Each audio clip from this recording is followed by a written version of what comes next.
आज मैं आप सभी के साथ एक ऐसे टॉपिक पे बात करूंगी जिसकी वजह से हस्बैंड और वाइफ के ना रिलेशनशिप बहुत ज्यादा हैम्पर होते हैं। जी हाँ, हम लोग बेडरूम में ना कई ऐसी चीजें रख देते हैं अनवांटेडली जो हमें खुद नहीं पता होता, जिसकी वजह से ना हस्बैंड वाइफ का जो रिलेशनशिप है ना कहीं बिगड़ सा जाता है। मैंने बहुत सारे डीएम्स भी हमें आते हैं और मैंने अपने खुद की वास्तु विजिट्स में भी ये पाया है कि हस्बैंड वाइफ मुझे कहते हुए मिलते हैं कि मैम, जैसे ही हम बेड पे जाते हैं ना, हमारा पूरा दिन ठीक जाता है, लेकिन जैसे ही हम बेडरूम में जाते हैं तो हमारी लड़ाई शुरू हो जाती है। या हमें पता नहीं किस बात का बुरा लग जाता है। हस्बैंड को लगता है वाइफ ठीक नहीं चल रही, वाइफ को लगता है हस्बैंड ठीक नहीं चलता, या फिर वो दोनों ही अपने मन मुटाव कर कर सो जाते हैं। तो कहीं ना कहीं हम सभी से ये गलतियां होती हैं। अगर हम इन गलतियों को पकड़ ले और सुधार ले तो कई हद तक आपका जो रिलेशनशिप है ना वो बहुत हद तक बेटर हो सकता है। मैंने यहाँ तक देखा है कई बार बेडरूम में कुछ ऐसी चीजें भी रखी होती है जिसकी वजह से डाइवोर्स तक लोगों की बात पहुंच जाती है। तो कहीं ना कहीं अगर आपके घर में ऐसी गलतियां हो रही हैं तो इनको सुधारने की जरूरत है। नमस्कार, जय माता दी। मैं हूं आपकी अपनी एस्ट्रोलॉजर शिवानी और मैं आप सभी का स्वागत करती हूं अपने इस YouTube चैनल पे। अगर अभी तक आपने हमारी वीडियो को लाइक नहीं किया है तो पहले लाइक करें, सब्सक्राइब करें और शेयर भी करना ना भूलें उन सभी लोगों के साथ जिनको इस वीडियो की जरूरत है। तो चलिए मैं बात करती हूँ कौन कौन सी ऐसी चीजें हैं जिसको रखने से घर के अंदर, बेडरूम के अंदर आपको प्रॉब्लम आती है। देखो, अगर मैं पहली चीज की बात करूँ तो पहली चीज जो मेरे को हमेशा देखने को मिलती है, लोग आजकल इंटीरियर के नाम पे बहुत ज्यादा मिरर यूज कर रहे हैं। तो मिरर कहीं ना कहीं आप ऐसी एनर्जी है जो आप कह सकते हो, एक हम बोल सकते हैं ना वाटर एनर्जी है। क्योंकि आप देखो, सिर्फ अगर मैं इसको वास्तु से कोरिलेट करके आपको समझाऊं थोड़ा सा, आप देखो सिर्फ हम एक हमारे जैसे जल तत्व है, वायु तत्व है, अग्नि है, आकाश है, अंबर है, तो इन सभी में अगर मैं 5 तत्वों में बात करूं तो सिर्फ आपका जो रिफ्लेक्शन है, बॉडी का फेस है, सिर्फ और सिर्फ आप पानी में देख सकते हैं। तो कहीं ना कहीं मिरर में आप देख सकते हैं। तो कहीं ना कहीं आप बोल सकते हैं जो मिरर है वो वाटर एलिमेंट है। तो कहीं ना कहीं जब आप इसको अपने रूम में यूज करते हैं, बेडरूम में यूज करते हैं, बेड में पीछे यूज करते हैं, तो इससे कहीं ना कहीं कन्फ्लिक्ट्स देखने को मिलते हैं।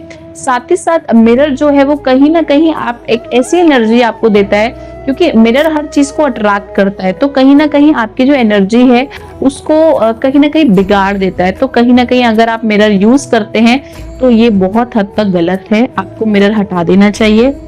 अगर मैं नेक्स्ट पॉइंट की बात करूं, सेकंड चीज जो देखने को मिलती है, लोग बेडरूम के अंदर ना ज्यादातर डेकोरेटिव आइटम्स बहुत रखते हैं, जैसे कि आर्टिफिशियल फ्लावर्स रख दिए। ठीक है, तो आर्टिफिशियल फ्लावर्स भी कहीं ना कहीं नेगेटिव एनर्जी अट्रैक्ट करते हैं, क्योंकि हमें नहीं पता होता, क्योंकि हम उसे बहुत रेगुलर बेसिस पे नहीं वॉश करते हैं, कहीं ना कहीं उस पर धूल मिट्टी रह जाती है। तो कहीं ना कहीं आप एक ऐसी एनर्जी को क्लटर कर रहे हैं अपने बेडरूम में जो आपके लिए फ्रूटफुल नहीं है।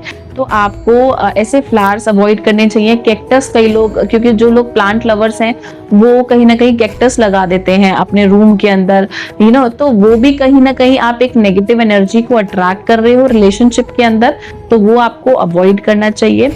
थर्ड अगर पॉइंट की मैं बात करूं, कई लोग ना क्या करते हैं, जब मैं जाती हूँ मैं देखती हूँ ज्यादातर लोगों के जो एंसेस्ट्रल्स होते हैं, देखो हमें प्यार है किसी से, हमारी लाइफ से कोई चला गया, चाहे वो हमारा कोई भी सगा संबंधी था, माँ थी, बाप थी, या कोई भी और आपका रिश्तेदार था, वो चला गया आपकी लाइफ से, और अगर आपने उसकी फोटो अपने बेडरूम में लगा रखी है, चाहे आपने वास्तु वाला आपको कोई बता गया या आपने सही दिशा में भी लगाई है, लेकिन कहीं ना कहीं वो आपको नेगेटिव इम्पैक्ट देती है।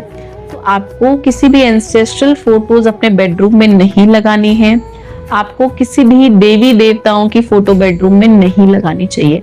आप राधा कृष्ण की लगा सकते हैं, लेकिन वो भी हर किसी को सूट नहीं करती। तो आप अकॉर्डिंगली, अगर आपको कोई बताता है, सजेस्ट करता है, तो ही आप लगाएं, अदरवाइज आप ना लगाएं। अगर मैं फोर्थ पॉइंट की बात करूं तो बहुत सारे लोग मैंने देखा है कि देखो आजकल तो सब वर्क फ्रॉम होम कल्चर चल चुका है। तो कहीं ना कहीं हम लोग रात को लैपटॉप पे काम कर रहे होते हैं, या हमने कंप्यूटर टेबल अपने बेडरूम के में बना रखी होती है, तो हमने काम किया और लैपटॉप वहीं छोड़ दिया बेडरूम पे, या बेड के साथ छोड़ दिया, या कहीं भी ऐसे ही रख दिया। तो आपको इलेक्ट्रॉनिक्स आइटम अपने बेडरूम में जितना हो सकता है कम से कम रखें। कई लोग तो मैंने देखा है इतनी बारी कि लोग बेडरूम के अंदर ना ड्रॉर्स के अंदर खराब घड़ियां रख देते हैं, है ना, खराब मोबाइल्स पड़े हैं, चार्जर्स पड़े हैं, इवन वो चार्जर भी पड़े हैं नोकिया के जो अभी यूज ही नहीं होते हैं।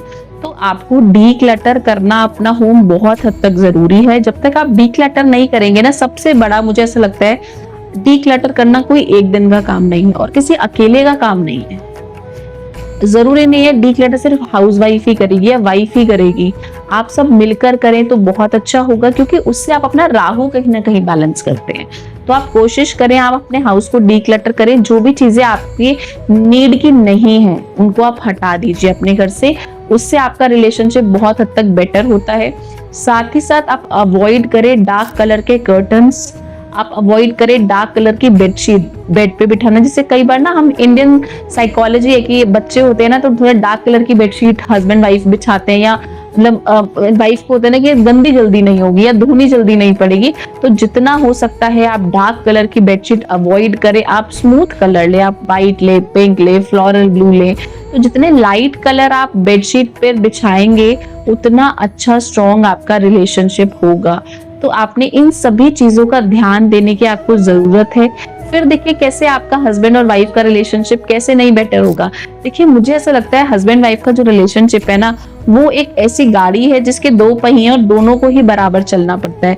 अगर एक भी पहिया खराब हो जाए तो दूसरी जो गाड़ी है ना वो लंबे समय तक नहीं चल पाएगी। तो आप दोनों को ही एक दूसरे के साथ की जरूरत है और एक दूसरे की हेल्प कराकर आगे बढ़े।